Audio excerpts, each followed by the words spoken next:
Greetings and salutations. Malrias's musings. Malrias. So Dracula's daughter. Um, I misspoke on a video before. I was talking about some of the reaction that I had to the character of Dracula's daughter and how I wanted to be like Marguerite Churchill in that encounter. Um, but I misspoke.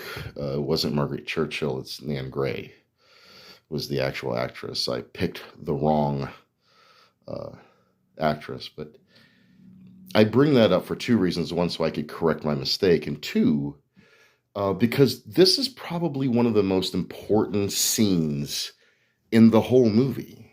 Why do you ask? Because what you basically are watching in the Nan Gray scene is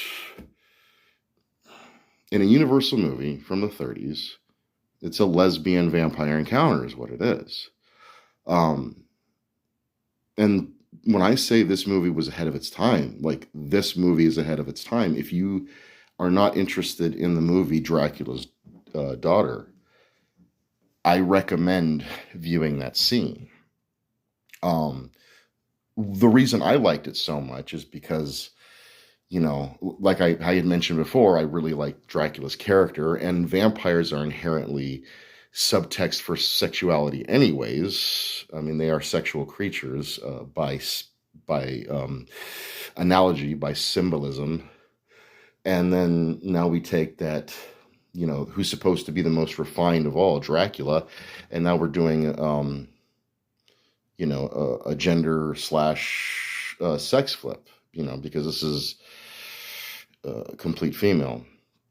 And so now it's, I'm not attracted to men, so now we have a version of Dracula that I find appealing. And but then to take with that scene is so, it's an interesting scene. I recommend watching it for the historicalness of it, and for what it is. I mean, again, LGBTQ rights have come a long way, but consider back in the 30s and how much they were stepping and pushing the envelope with this. So that's one of the things I really got to kind of take my hat off for the movie is, like I said, it's ahead of its time, and it doesn't get a lot of